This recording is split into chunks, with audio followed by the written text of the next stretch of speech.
meeting of the Laramie Planning Commission to order. If the clerk will call the roll. Pacino is absent. Bull. Here. Heisler White. Here. Moody. Here. O'Toole. Here. Schneider absent. And Matamore. Here. That's 5 present, 2 absent. Does staff have any changes to the agenda? No changes. The chair will entertain a motion to approve the agenda, and let's do the minutes while we're at it. I move to approve the agenda and the minutes of the last meeting. All those in favor? Aye. Aye. Motion carries. Seeing no citizens, are there any online who wish to comment? Nope. Seeing none, we'll carry on. Planning Commission and staff reports and comments. Have you got anything?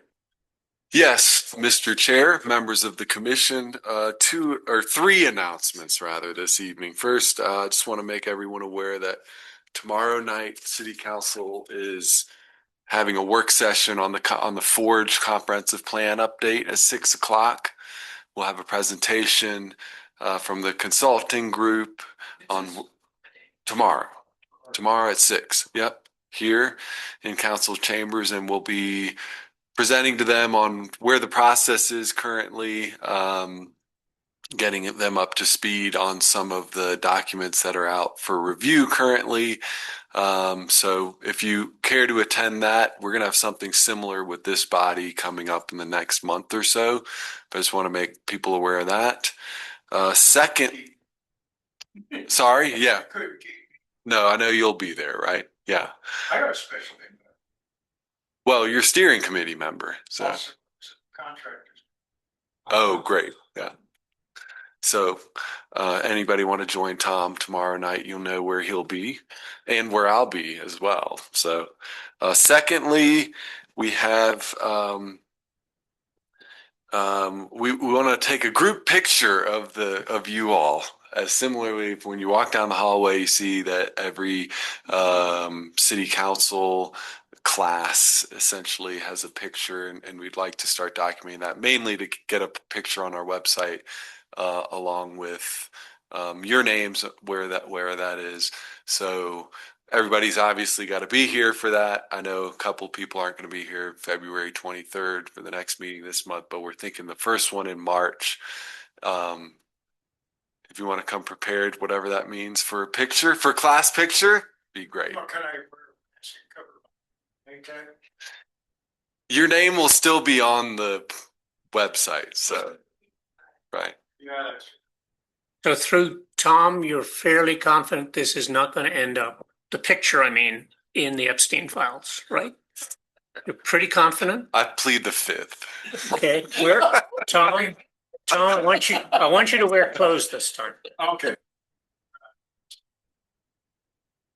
And then the last announcement I have, it's clear we have a new planning commission member, and we want to welcome Kendra Bull to this body, and just turn it over as it's her first meeting to give a brief introduction on herself and why she's interested in public service, essentially. So, Ms. Bull. Thank you. It's Kendra Bull. I moved here about 3 years ago from Alaska, but I'm not from Alaska. Started living previously. I have 2 kiddos that are about the same age as Jana, and they do all the same sports. So Jana and I go to every single sports meet at all seasons. And then I work at the Forest Service and an engineer, supervise the engineering staff and the road crew over there. So we do a lot of the road maintenance that you see when you get out on the forest. What I was interested in being the planning committee is I am an avid walker. You might see me out once a month, 287, walking to the brand new office we have out there. I don't really recommend how to walk, but yeah, I like to walk. I like to observe things, and just felt like I needed to be more involved in the community. So this committee was suggested, and I applied. So thanks for letting me be here. Happy to be here. Cool. Good. Well, welcome on board. Thank you. Great. Yep, those are all my announcements. Carry on. Tom, have you been at steering committees this Yeah. time? So Yeah. we're just really in the very basic. Yeah, there's a few things I'd like to try and get across more, but I've noticed the last couple of affairs, we've had a dwindling number of people show up. So I don't know how we could do to get them up.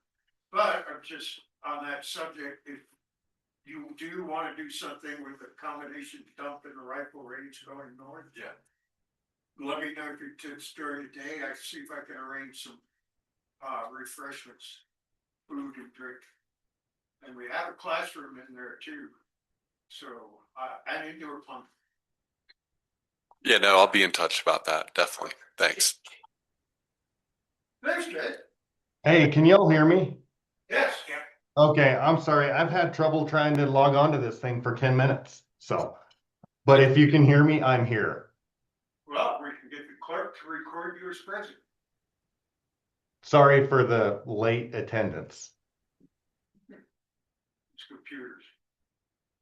Okay, no current planning projects. Let's, old business, any new business? Let's go to 6DI. TA 26-26-02. Take it away, Phil. All right. Thank you, Mr. Chair. Members of the commission. Tonight we have a text amendment before us that if you've sat on this body before, we do every year. As staff, as the year goes on, we run into areas of the Unified Development Code that need updating, whether it's, something that needs clearing up because we get continuous questions about it, or whether it's frankly just a mistake that spelling error, a figure that doesn't correspond with the wording.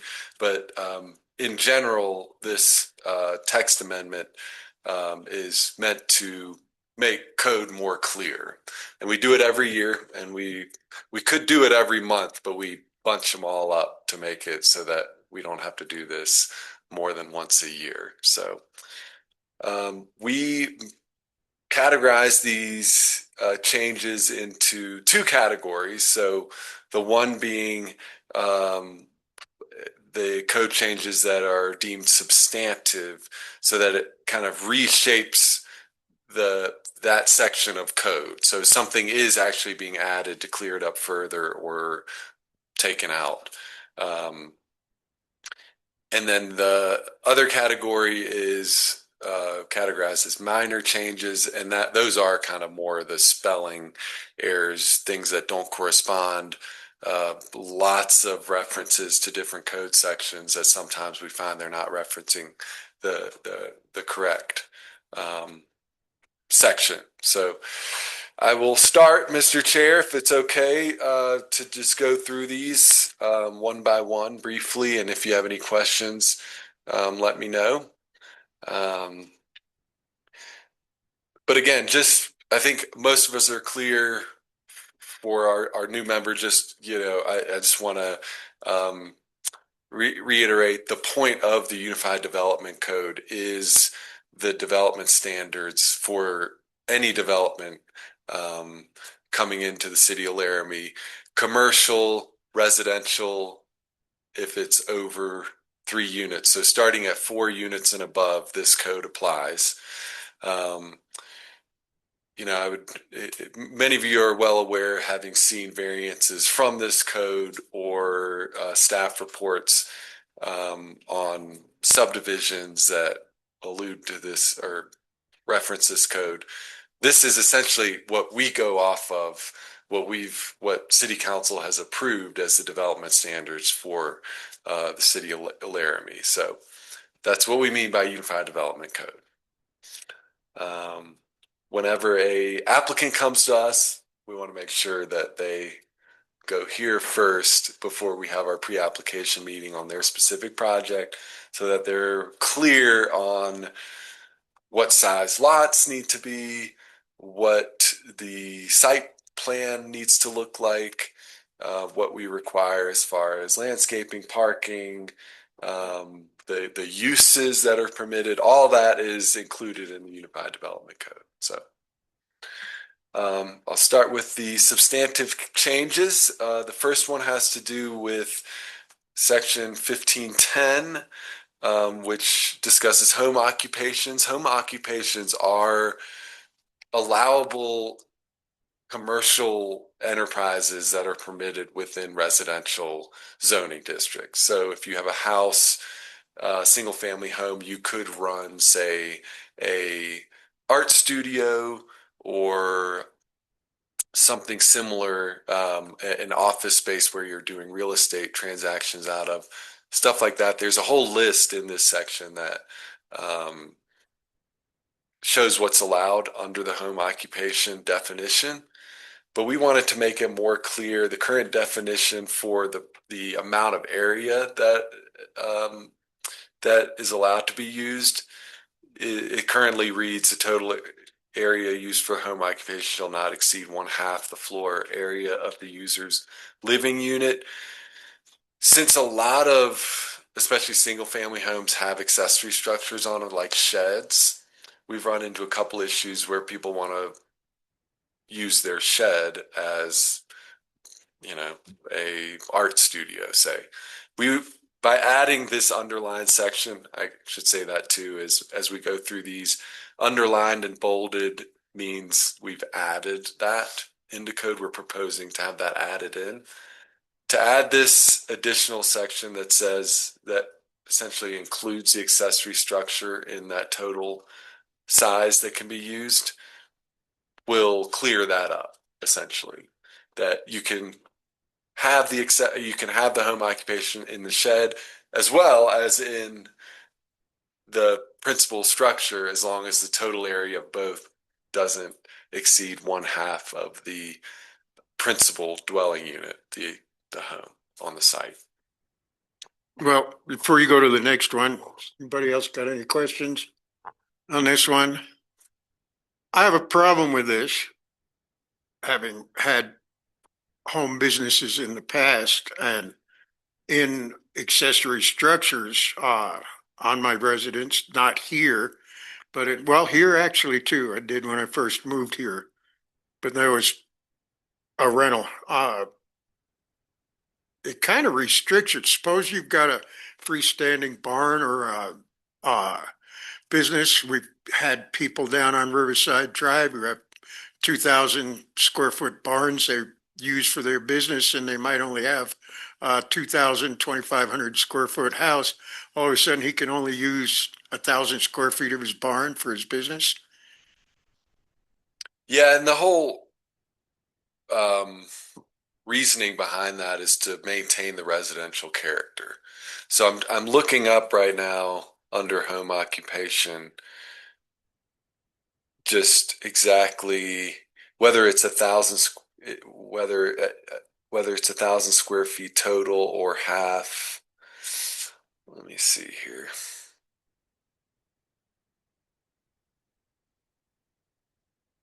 Right, so it's not there. There's not a.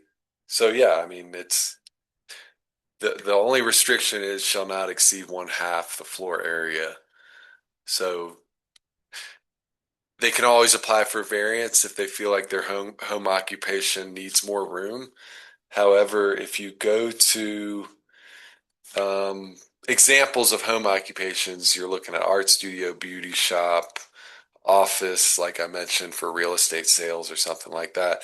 So you're not looking at something larger like a carpentry shop like that. Probably the off-site impact of that to your neighbors in your residential area is going to exceed that of what a home occupation is. Well, it depends on the size of your lot Yeah. and your neighborhood too. I mean, is there any, I mean, I had my shoe shop in a garage for many years, but the garage was bigger than my house and I needed all the space. So I couldn't do that under this code. You could, So it's the intent to drive home businesses out into the commercial real estate field. if they get too big. I think it's mainly the reasoning is to maintain the residential character because what also goes along with home occupations is, you can't have signage outside, you can't have uh, parking, or you have to have parking associated with your use. So you have to have off-street parking essentially, and that's always going to be one or two spots. It's going to be a driveway essentially, but to essentially reduce the off-site impact as much as possible to maintain that residential character. So you really wouldn't want a large, you wouldn't want a business running out of an entire home or an entire, 1,000 square foot pole barn. Well, yeah, we have them. They're there. They're out there. People use them Tom, a can I lot. chime in? Go ahead. Hey, Philip, can you clarify? This is currently already code, right? I mean, the current definition is already being enforced that it shall not exceed half the floor area of the user's living unit. This just clarifies that to make it like that if it's within an accessory structure or your house or a combination of both, that's all we're adding to this, right? I mean, currently the code or the rule, as it were, is still that the home occupation can't exceed a half the floor area of the user's living unit. Is that right? Yes, that's correct. Okay, thanks. Well, that's probably why you want to redefine it because it doesn't mention anything about accessory structures. That was the intent, right? All right. Anybody got anything else? I think it's reasonable. I think it's reasonable. I mean, you mentioned a barn. No, what I normally keep in a barn is a horse. Fortunately, I don't have any horses. What if the What this tries to avoid, and I think this is reasonable, is basically allowing a property to convert itself so it's essentially light industrial. And that seems like a reasonable idea to me. okay. Jenny? Anybody else?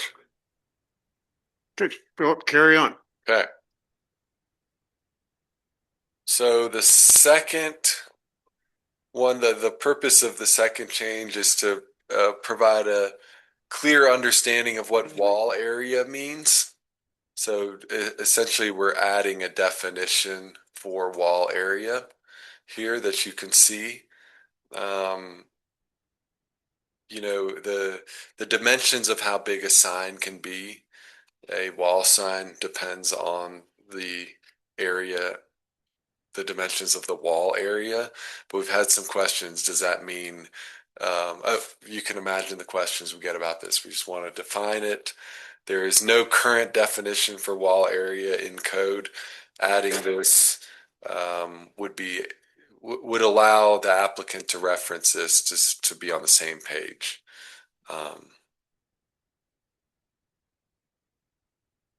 In the definitions, the part that's exclusive, it wasn't previously defined. Right, it wasn't previously defined, yeah. Any questions? Here are actually defined, obviously, the amount of area that's allowed, but just. No, that's Just where it can occur. correct. The dimensions for each zoning district are spelled out, like what percentage of the wall area can be covered with the sign, but people are wondering if windows count, and so this kind of clears that up. So Philip, I've got a question on that. Yeah. This says from one outside edge of the wall to the opposite outside of the wall, and then it discusses like architectural projections.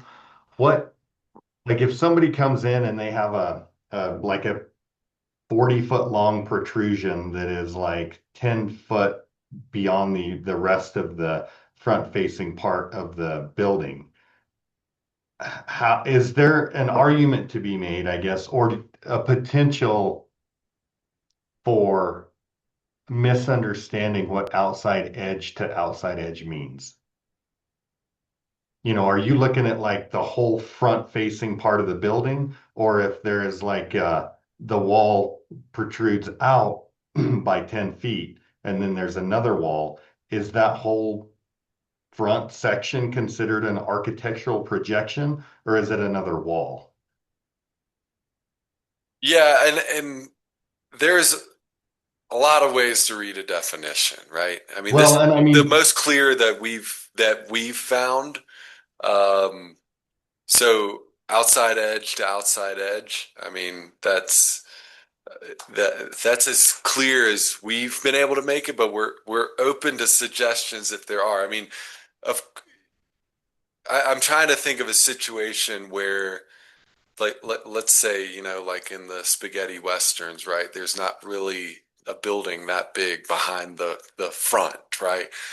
I mean, this where can you actually do that today though? Like you can't go across adjacent property lines to create a wall area that's a lot bigger than your building, right? So I think those types of considerations need to be taken into account. okay, But I mean, I'm just asking, kind of playing devil's advocate because, yeah, when we come in with a builder and we ask questions on, when I work at my day job and ask you questions about what does opposite edge mean, and I'm trying to argue in my benefit, no, I just yeah, want I to would be, say, yeah, that, it's very well defined, I yeah. think because we're trying to put good sideboards around what this definition is. And it just seems like outside edge to outside edge is potentially, in my mind, it could be a point that could be misinterpreted one way or the other. But if you're comfortable with it and you know what it means, then I I guess I'm okay with that. I just want to make sure that we're not setting up another reason to make a better definition in the future by, Sure. just putting words in here that maybe don't mean a very precise meaning, if you will. So yeah, through you, Chair. I mean, Jake, we do feel like it's an adequate definition. I mean, we looked at other definitions in other localities and kind of matched those. Really, the concern from the developers that we've had is the the different architectural features within a wall area, like windows and so forth. That's really the question that we're trying to clear up here. We haven't run into like the edge issue and the actual dimensions of the physical. I mean the front of the building. We haven't run into that. It's more of what's within the wall area itself. And we just want to be clear that it's everything. Okay. Well, here's one that I've I've seen in the past. Okay, you've got a commercial building, 4 tenants. All right. One tenant moves out, the tenant next door takes over that space. Did his wall area increase and he could now get a sign twice as big? Or are we just measuring from tenant space to tenant space? I could see this becoming an issue, particularly as we get some of these older so-called strip malls get developed into larger businesses. So there is, not to stray from this, but there are the multi-tenant sign, like essentially As for part of the sign there ordinance. there is code for that. Yeah, in the sign ordinance, but Yes. not in the UDC. Well, it is within the UDC, but Okay. yeah, but it is addressed for the multi-tenant complexes. So the total area, it's All right, thanks. that. Donald? So I guess I was puzzled by, and I don't mean to sound like someone in faculty senate at the University of Wyoming, where this could be discussed for 4 hours. But Not that you would do that. I've heard people do that. Should canopies be in there? Why did you put canopies in there? I wonder, I'm happy to accept this, however, I wonder if really it should say in the surface area beneath canopies, architectural projections and other features, because it sounds like you're gonna measure the canopy as it goes out and put that, and I don't think that's what you're gonna Right. do. You just mean that that doesn't get discounted because there's a canopy shadowing it, if you will, right? I mean, I think that's the spirit of it, if I understand it correctly. So maybe the area, surface area beneath is included. Cause I had the same sort of hang up as you, I was like, are we really? And then your point about the projection, I was like, well, is that, so you actually have a bigger area than facade?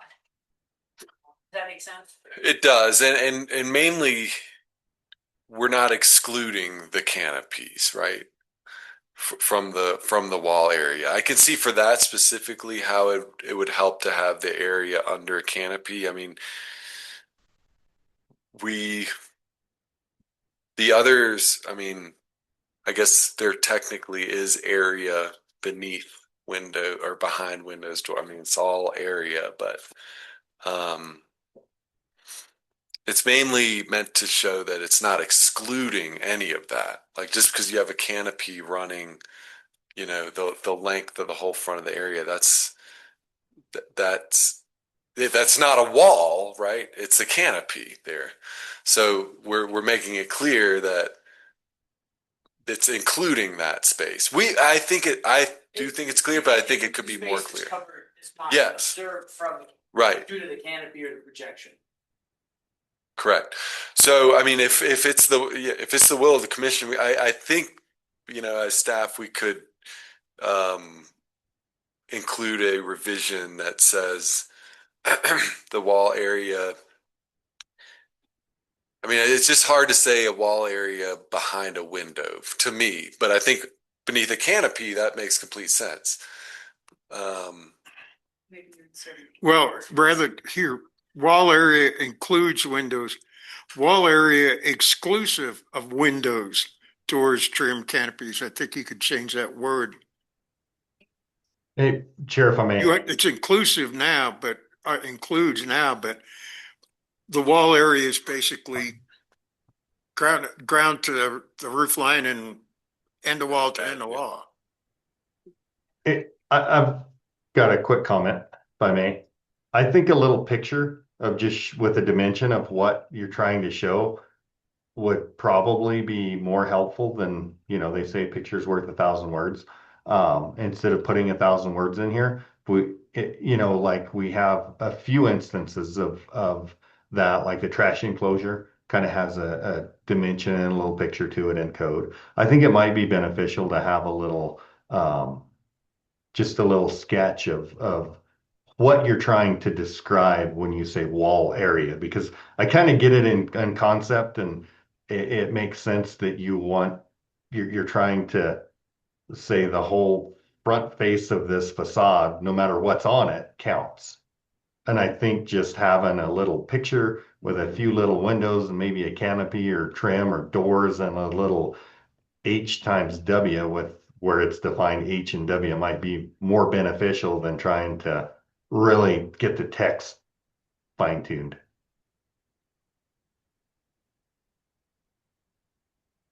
That's a good recommendation. Donald? There's a French phrase en face, you know the term? No. En face means looking straight at it in the horizontal. And I don't know whether you could use that phrase, because I can see someone has a gigantic big ass canopy. Which part of it do you measure? Because I can see a cunning lawyer, and they're not all that cunning, but I can see a lawyer trying to manipulate that to say, actually, we have an enormous wall area. We can put up a big ass sign because we put up a big ass canopy, which is not really a wall.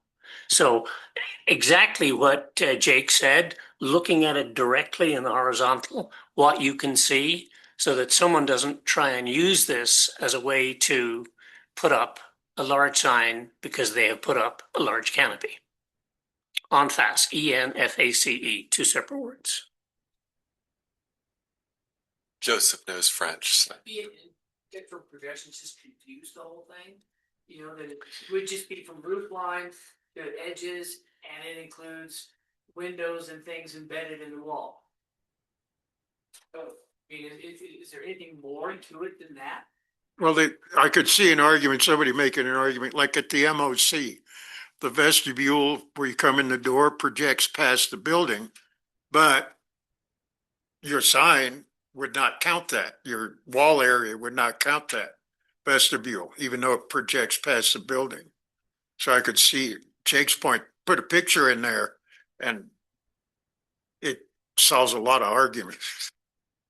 So I will say, Mr. Chair, if I may, that this section of code, I mean, and all of these changes, within context, I mean, um, there are areas within code that reference wall area, right? It's just not defined. And it's our job as staff when applicants come to interpret that for them, which has worked just fine up until this point. By adding this definition in, what I'm hearing is there's ways to interpret it that may actually, provide additional flexibility that we weren't wanting to. I think it's a perfectly good recommendation to, not recommend this one, move forward and just allow staff to continue to interpret wall area for developers as well. Just putting that out there as an option. Again, the intent here is to provide clarity. I mean, I can see adding a diagram. This is in the definitions section, which there are other definitions with diagrams associated with them. But I'm still seeing this with a diagram. Personally, I'm still seeing issues arise, like because you have all these different architectural features that you would have to show in that diagram, which could make it really busy. And because with the canopy, right, it's not the it's been a long time since geometry, but the hypotenuse, right, and all that, right, it's the wall area beneath the canopy. So I'm going to really confuse you. Yeah. What if you got a crenellated roof line? You just tear it down and start over again. So yeah, I mean, if this body feels like it's actually muddying the waters further, I mean, we've been able to interpret it with developers up to this point and can continue to do so. And that's up to this body to, if you think this is actually, it's not clearing up code, but it's actually muddying it further, then we don't want to do that. But Yeah, I think we made pass on that one. Yeah, Well, I'm just grateful that normally at this stage in faculty senate, at the end of the 4.5 hours, somebody would say, we will take this away and wordsmith it. And I'm glad you didn't use that phrase. Let's not wordsmith it. Let's just make it go away or come up with some better language, but not wordsmith it. I mean, when we get to the staff recommendation, we can go over an alternative motion, because this is going to be recommended to city council in some form or fashion for them to act on. So, but if that's okay, we can do that and move on to the next one. carry on. Okay. So this has to do with actually the chapter 8, which is the nuisance chapter in our code. This board, as you know, is not just the Planning Commission, but also the Board of Adjustment, the Solar Board of Review, and the Board of Nuisance Appeals. And this addition to the section on the Board of Appeals procedure, the procedure for the Board of Appeals just adds where an appeal goes to. That was not currently present in code. So we wanted to make it clear that if a final decision of the Board of Appeals was made, then that appeal goes to district court. So this is mainly a procedural change, or not a change, but clearing up where an appeal goes to. Anybody got anything, Jake? I just want to be sure of one thing. That section of the statute 163114, that means it's got to be the local district court. It can't be any district court.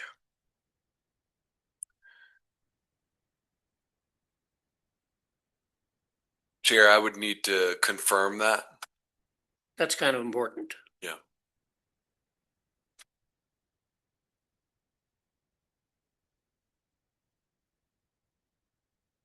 Any questions, comments? I'll comment. I think you're way too easy on some of the guys we've seen come in here with nuisance complaints. You should have brought them in here sooner, in my opinion. But we'll go on to item 4. So item 4 is we're removing something from code. If I don't know that this body's ever encountered this, but we do have a section in our development code that requires a 5-foot separation between any building on a site if they're not connected in some way. So think, a accessory like a shed has to be at least 5 feet away from a house. Two multifamily or 2 units built on the same property need to be at least 5 feet away from each other. 2 dwelling units essentially. So this removal is due to the fact that this is already accounted for in the International Building Code, which has provisions for closer separations based on fire rating standards and so forth. So we are essentially allowing building code to do its job, and we're just taking it because we're trying to avoid the necessity for future variances from this section of code, because those already exist within International Building Code. You can build a lot closer if you have a higher fire rating and so forth. So that's why we're proposing just eliminating this separation definition altogether and just allowing the International Building Code to take care of that. Well, you can correct me if I'm wrong, but IBC and IRC only requires,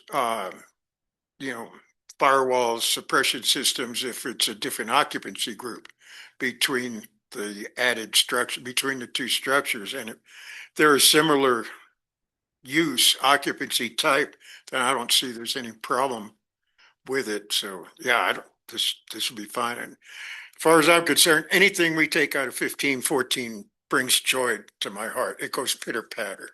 So, but yeah, I think the fire suppression and firewalls is only when you have an occupation or an occupancy type that requires a fire rating anyway. So yeah, this is a cool one. Anybody else? Okay. Okay, the next one is also a further clarification to our dimensional standards section in code for townhouse structures. So we wanted to essentially add a additional provision that clearly states that townhouses can be built across property lines, right? With 0 separation.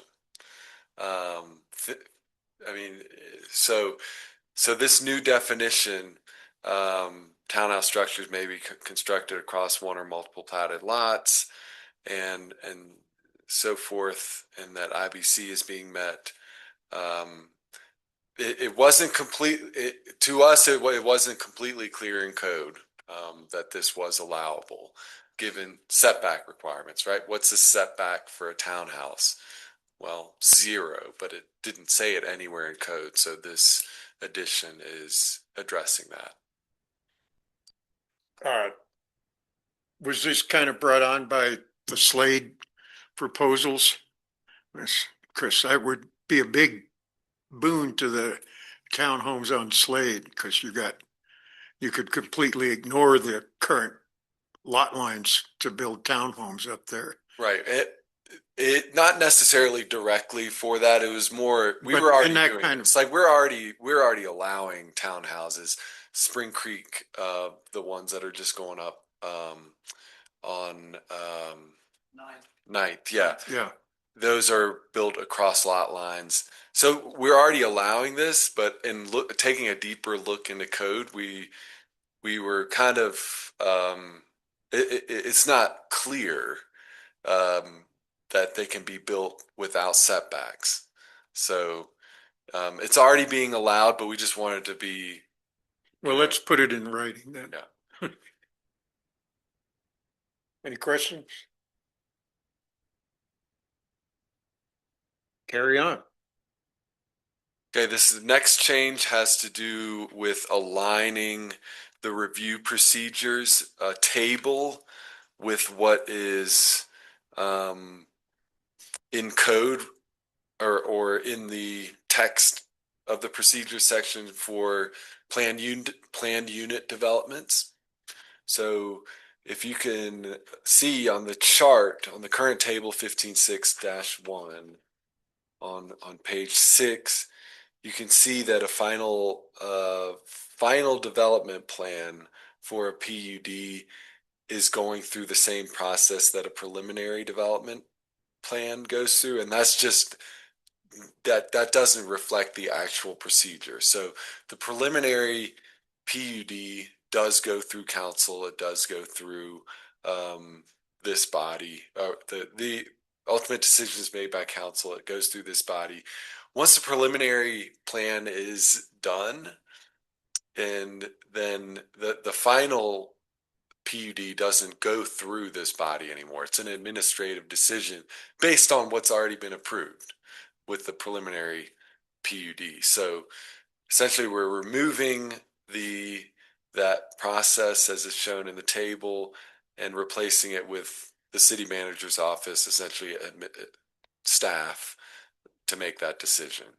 But this isn't a new procedure. This is how it is outlined in the text and how it is accurately done. But we saw that there was a discrepancy in the table. And so that's what this change is all about. So we're reviewing the preliminary, but not the final? Correct.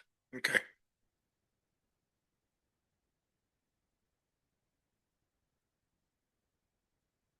Any questions?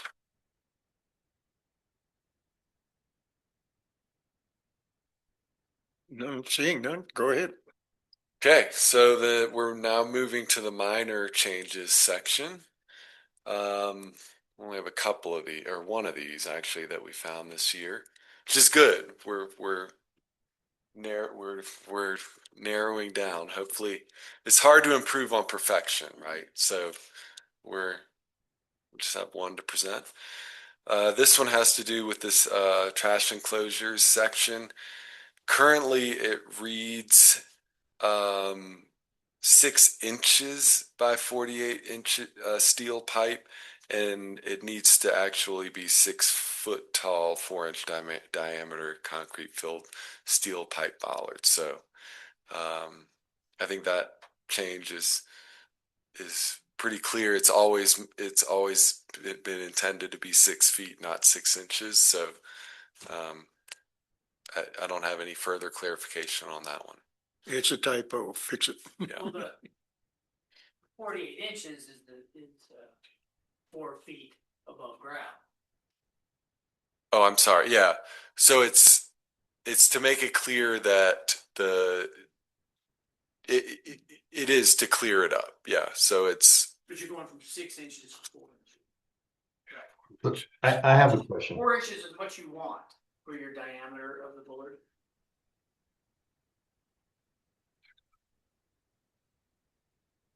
correct. That is what Public Works currently is that they want. Yeah. I'm sorry. Jared, I've got a question. Philip, is the 6 foot tall steel pipe, is that overall 6 foot tall and buried 2 feet, so it's 4 feet tall? Yeah. Or is it It buried is. 3 feet, or what?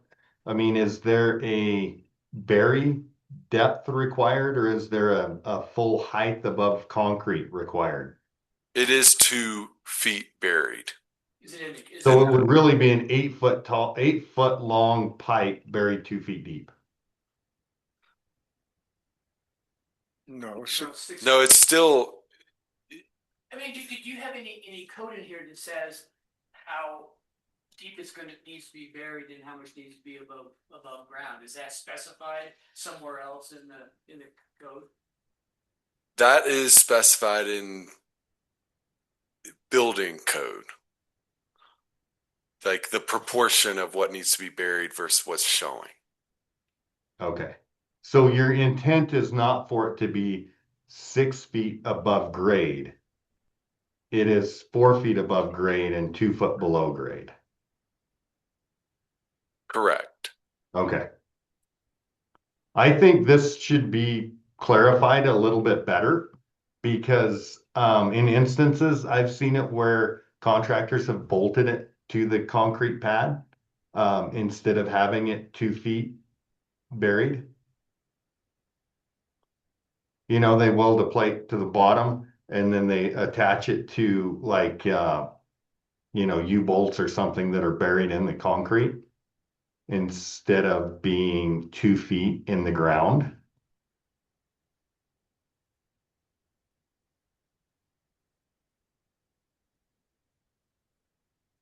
Give me just a second, Mr. Chair. I'm pulling up the message from Public Works who addressed this change. So yeah, the intent is to have the 6 foot bollard buried a minimum of 2 feet in the ground. So we have 4 feet of bollard above ground. So that ratio of what's buried and what's above ground, I believe, is in building code for structures like these. But if we need further clarification, then I mean, maybe maybe something alluding to IBC should be added there. Maybe. I do know that like a lot of the times when, like the bricklayers are doing this or something, they don't exactly look to the IBC because they're bricklayers, you know. Um, and not that it's not code and not that it's wouldn't be caught at the end. I think it would be helpful to clarify exactly what you are asking for in this trash enclosure bollard section.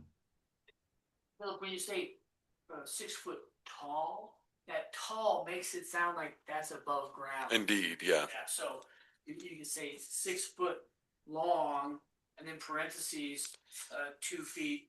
Buried. 4 feet above ground. Yeah. And in parentheses. Above grade 4 rather inches than ground. above. Okay. Okay, that makes sense, and we can wordsmith that one for you. Thank you. But yeah, I think adding something that makes it clear that IBC needs to be met with that ratio of what's buried and what's showing. But yeah, we can clear that up. So those are our changes. If there's no further questions, we can move on to our staff recommendation, which I know needs to be altered a bit with these two changes. So our recommendation is there on page 8. I think it just needs to be changed to move to recommend that City Council approve amendments to LMC Titles 8 and 15 with the amended changes by Planning Commission as outlined below, something like that. Well, we want to exclude 15.14.120.b, right? Right. So you could, I guess you could include both, since there are only 2 changes. You could say move to recommend the City Council approve amendments to LMC Title 8 and 15, removing number 2, and clarifying number 1 of the minor changes as altered by staff or clerk. I think the best way to go about this would be to start with the motion that is recommended and then make 2 amendments. Remove number 2 and renumber accordingly. And then in section, and then number 6, not 6, the proposed code changes, minor changes, number 1, make the amendments there. So 2 amendments total. Did you want to put the local municipal court that Donald recommended? Was that something you can do as a sort of on the sly? Hey, Chris, that's actually, if you look in the state statute, that's already clarified through that state statute and saying that it has to be done in the county which the injury or harm is Cool, resulted. thanks. Okay, so this is going to be a little long, so let's start by if somebody cares to make an motion as written, and then we'll deal with amendments. I move to recommend that. I move to recommend the City Council approve amendments to Laramie Municipal Code Titles 8 and 15 for the purpose of updating definitions, uses, costs, dimensions, and design standards in the city code as recommended by staff. Is there a second? A second. Okay, Janice, second. If the clerk would clarify, at what point do we offer an amendment? At this point, or yes? So for your first amendment, I would move to amend to remove under substantive changes number 2 and renumber accordingly. Or to strike change Right. number 2 and renumber accordingly. Okay, would somebody care to make that motion? I move, if I've got the language right, I move to amend the above. I move to say it again. Okay. I move to amend proposed code changes, substantive changes, number 2. Move to amend to remove number 2. Strike. How about Okay, strike, STR? So move to amend proposed code changes, substantive changes to strike number 2 and renumber accordingly. Why don't you do this? I think you have a better memory than me. I make a motion to an amendment. Where's Sharon when we need her?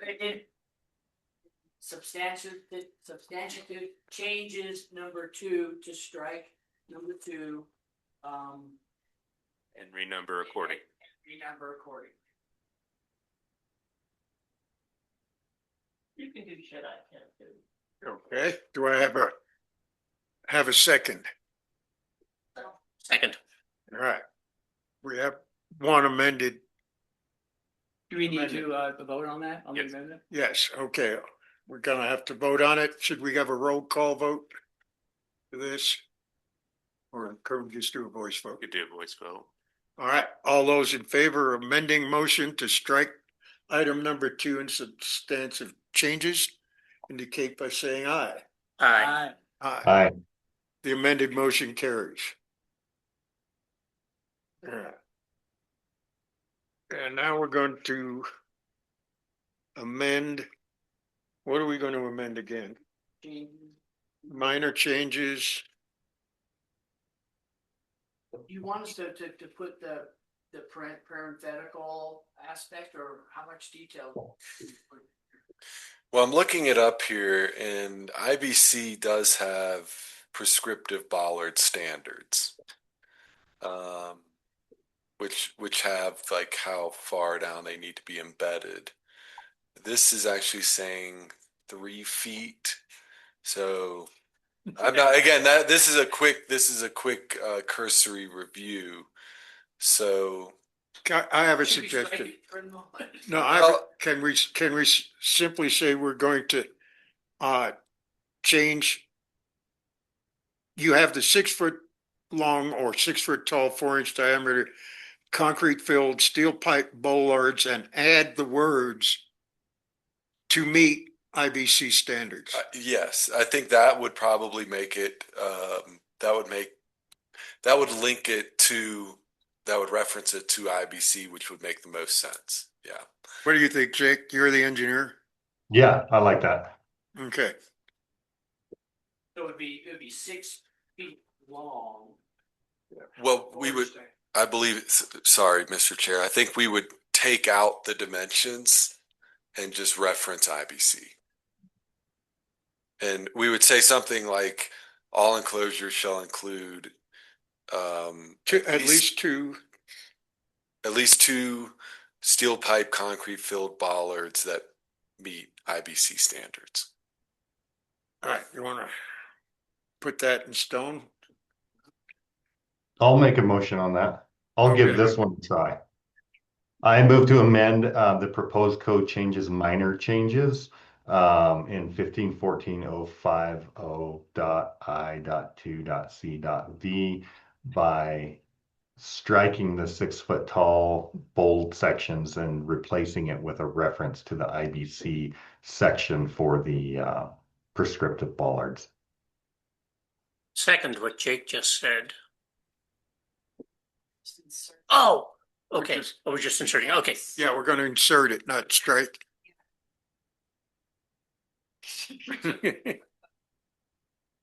Okay, is that your motion, Jake? Yes. All right. Is it right? We're not Yeah. striking, we're inserting. Instead of striking, we're inserting. Well, you'd have to insert what he said. I thought we were just Well, we're- inserting at the end of the underlined bold to say in Yeah, accordance with IBC. yeah, as per, I think it would be simpler to just say, as per IBC code standards. Is that acceptable? What did he actually say, Ryan? Let's say it back.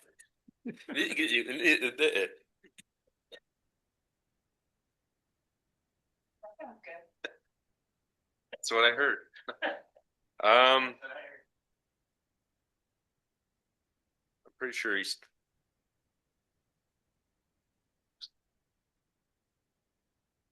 How about I will say, can I give it a Here's try? what I think it, can I read it? What I think it can, I think it should say, and you tell me Okay. if I'm right or not, Philip. So I think it should say, all enclosures shall include at least 2 steel pipe concrete filled bollards per the IRC or whatever reference we're standing or we're referencing, or other protection mechanisms as approved by Public Works and per the rest of it there. But I think the general gist of it is that the part that you have struck out that is normal text that is saying, you know, you have the 6 inch by 48, that should be struck. and then leave the rest that says steel pipe and concrete filled bollards.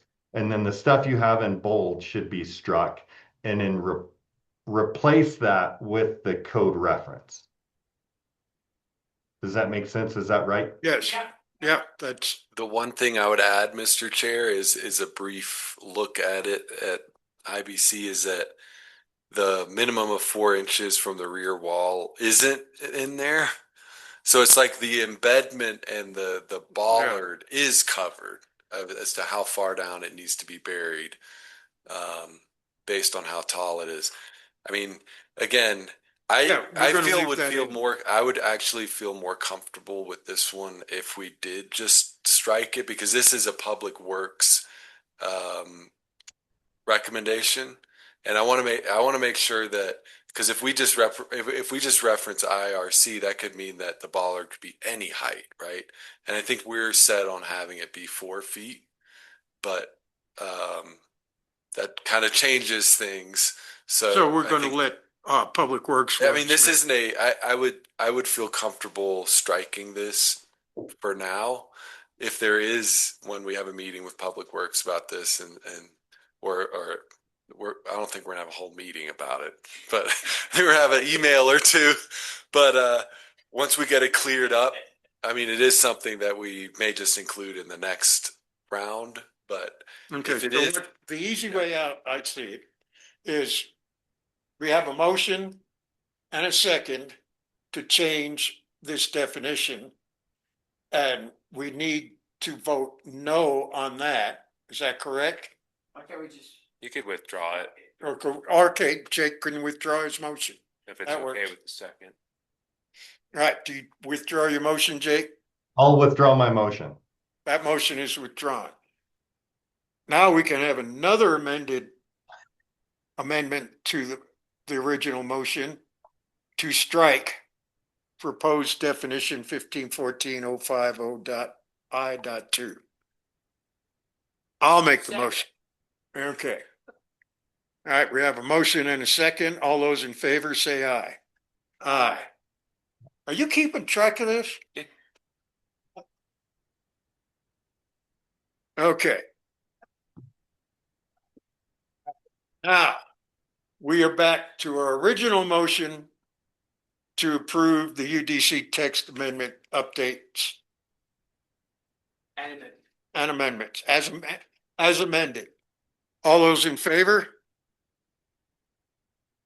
No, we haven't voted on the original motion.